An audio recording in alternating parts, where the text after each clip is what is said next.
नाथायबा जोङो थांनाय बाथ्राफोरखौ गोसोखांहरफिननानै जोंहा जोंनि गेजेराव हारि दानायनि जि मोनसे बिबान दंलायो जोंहा बड'फा उपेन्द्र ब्रह्मआ जोंनि सिमांफोरखौ होलांदोंमोन बुहुमाव बर' हारिखौ गोग्गासार गेरेमसा हारि दानो बेखौ जोङो मोनथिलायोब्लाबो मोगथाङाव महर होनो खामानि मावनायाव जों गोबां दिगावनो दिनैनि समावहाय हाबफुङाखै दा बिनि राहा बिनि लामा जों नागिरनांगोन आंनि मोन्दांथियाव आंनि साननायाव थांनाय बोथोरनि बाथ्राफोर आरो दिनैनि थासारि बेजों जोङो रिजायनानै बा बेखौ जोङो बिजिरना नायोबा जों बेखौनो रोखा बुंनांगोन जे जोङो बर'फ्रा गोबां जोंनि नाजानायनि गेजेरजों जिउ बाउनायनि गेजेरजों जुजिनायनि गेजेरजों गोबां बर'साया बिदिनो पुलिसनि बुथायजों बुख्रुब जानानै गोथै सालिसिब जानानै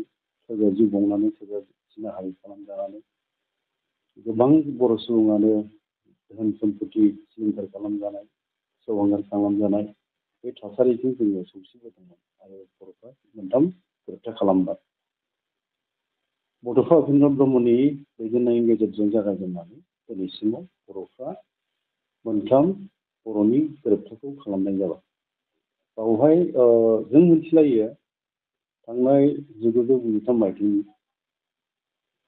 21 फेब्रुवारि बावहाय BSc गोरोबथाखौ खालामनाय जादों नैथि गोरोबथाखौ खालामदोंमोन भारत सरकार आसाम सरकार आरो टटाल लिबारेशन टाइगारनि गेजेराव बे 2003 मायथाइनि 10 फेब्रुवारियाव जादोंमोन बेयो आरो लोगोसे नैबेखौ दा जों बुंनांगोन थांनाय 2020 मायथाइनि 26 जानुवारिमोन बावहाय बर'नि थामथि गोजोन गोरोबथा बेखौ जोङो ट्राइब वेलफेयार आफादनि बर' बिथां दानि बिटिआरनि चिफ बिथांनि दैदेननायनि गेजेरजों सब खनलाइनाव थानानै बै समावहाय दैदेनदोंमोन सावरायनायखौ आरो एनडिपिनि मोनसे हान्जा आरो खौसेथि बर' सुबुं आफाद ज'है लोगो नांनानै जोङो बर'नि थामथि गोजोन गोरोबथाखौ खालामना लानानै फैयो दा जों नुबाय माखासे बोसोर थांबाय सम थांबाय बाबेनलांबाय नाथायबा मावफुंनाया दाबो सिगांनो हायाखै आरो जों लुबैनाय बायदि मावफुंनाया जोङो जेरै लुबैदोंमोन रायजो राजा आइ आफाया बेबायदि जों दाबो मोनफुंनायनि मोनसे जे जोङो जाफुंनायखौ लुबैदोंमोन बेयो जों लुबैनाय बायदि जायाखै बे सैथो बाथ्रा ओंखायनो दिनैनि नैबे थासारियाव जोङो सानदों बाथ्राफोरखौ जे जोंनि गेजेराव मा जामारदों आरो सिङाव मा दङ गुबै सैथोआ मा मानो बेबायदि जादों बेखौबो मोनसे सोंनाय फैदों रायजोआव गुबै बेखौनो जों बुंनांगोन जोंनि गेजेराव जों गोबां समाव खौसेथिनि बाथ्रा बुङो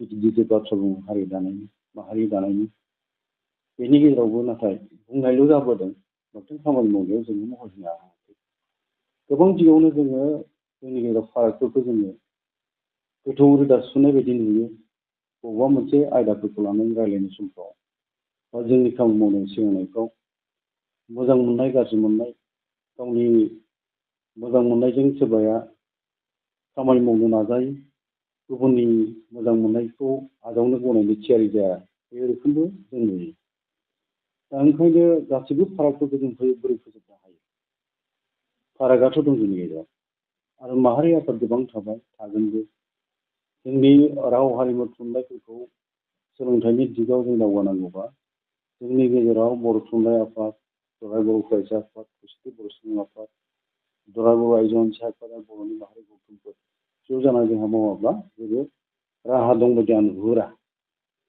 ओंखायनो ज'आ बोरै जानो हायो बेनि मेकानिजम बेनि लामाजों दिहुननांगोन अब्लासो जोङो जोंनि जि मोनसे साननाय बेखौ बिथा खालामनानै मावफुंनाया मोनसे ओंथि गोनां जागोन बायदि नुहुरनाय जायो आङो नैबेखौ बुंनो लुबैगोन जे बिटिआर गोरोबथानि जि दफाफोर दंमोन जों मोनबोदों आरो बे बिटिआर दफानि गेजेरजोंनो गोरोबथानि दफाफोरनि गेजेराव जोंनि बर' कसारि अट'नमास काउन्सिलनि जि मोनसे दफा दंमोन बे दाफुंजाफैदों दाफुंजादोंबाबो बेखौबो दाबो सोरखारा आबुङै दाफुंनानै होनायाव गोबाव खालामदों बे सैथो बाथ्रा जोङो नाजाबाय थादों खौसेथि बर' सुबुं आफादा नाजादों, बोराय बर' फरायसा आफादा नाजादों, जों नाजानायदों।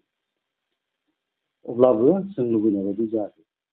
फैगासिनो थानाय नै दा सोलिबाय थानाय जानुवारि दाननि 27 अक्ट' मोनोब्लानो जोंनि गोरोबथा बिथार गोरोबथाया 3 बोसोराव आगान होनाया बे आबुं जासिगोन। नाथाय आं सानदों बर' कसारि अट'नमास काउन्सिला मोनसे सेटेल अट'नमास काउन्सिल बिटिसिनि बायजोआव बा बिटिआरनि बायजोआव धुबुरीनिफ्राय सौदियासिम आरो बराक जिल्लाखौ सरजाबफानानै जोंनि बर' कसारि मोनसे गावहानि खुंथायाव दानानै होदों सोरखारा। दा बिनि खामानिखौबो जों मावदोंब्लाबो जों रायजो राजाया लुबैनायब्ला जों लुबैनाय बायदि जायाखै। जेरै गामि फोसावनाय दाबो जायाखै। गामिखौ फोसावैखाय बियाब दानो हानाय जायाखै। आरो जोङो गामि फोसावनायनि उनावसो जेराव बियाब दायो। बियाब दाखांनायनि उनावसो बिसायख'थिखौ जोङो बिहैनो हायो बा खुंहैनो हायो। बिसिम जों दाबो थांनो हायाखै।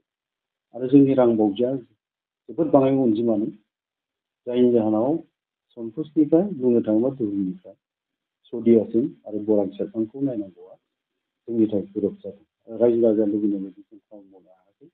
बेवहाय जों दुखु मोनदों। नाथायब्ला जोङो आसामनि मानगोनां गिबि मन्थ्रि डक्टर हिमन्त बिश्व शर्मा बिथांनि सायाव जोंहा गोथौ फोथायनाय दङ आरो बिथाङा मावफुंना होगोनखौ जों फोथायदों। आरो जोङो रायलायनायखौबो लाखिबाय थादों। बिथाङाबो खोथा होनानै दङ माबा मोनसे जाहोननि थाखाय जानो हागौ मावफुंनाया एसे लेहेम जादों। दा थाबैनो बिसायख'थिनि सिगां लकसभा बिसायख'थिया जेराव फैबाय बिनि सिगां मावफुंना होनायखौ जों लुबैदों।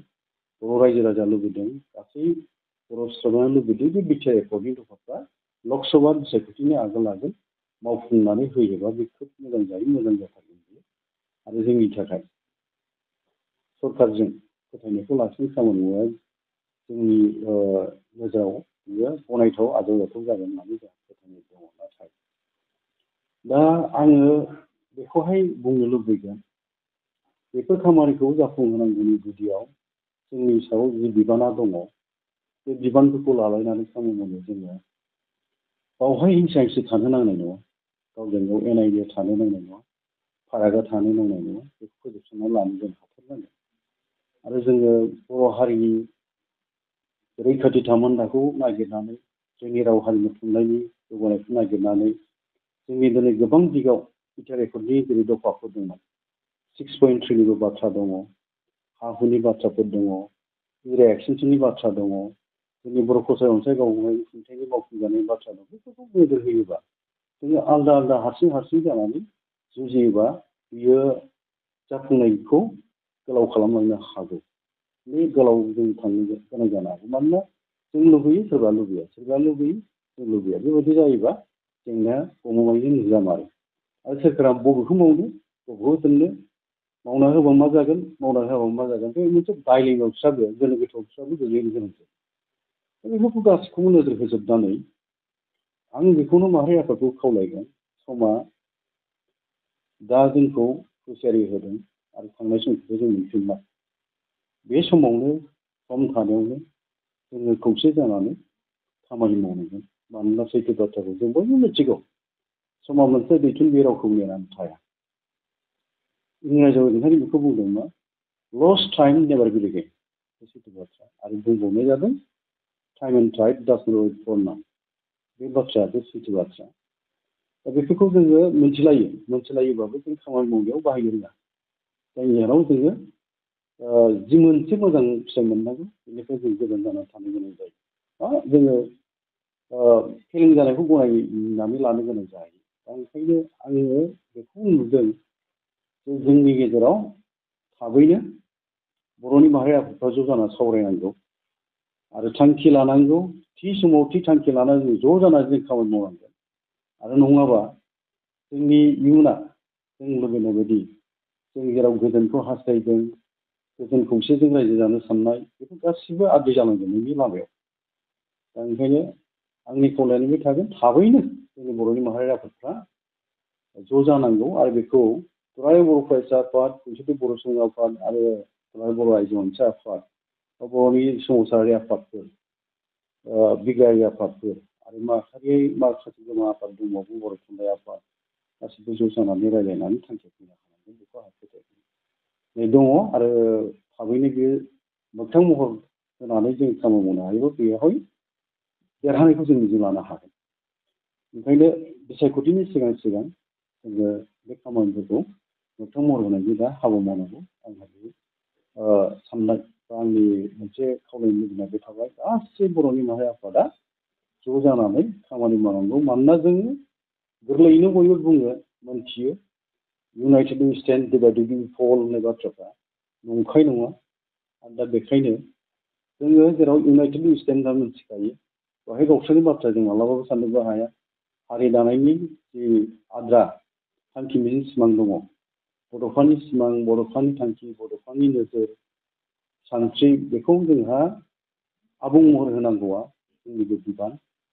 दा ओंखायनो जोङो खौसेयै नाजालांबाय थानो जुजिनांगोन आरो जुजिनाया जोंना गोलाव दंबावो, गोलाव लामाजों हान्थिबावनांगोन आंनि मोन्दांथियाव।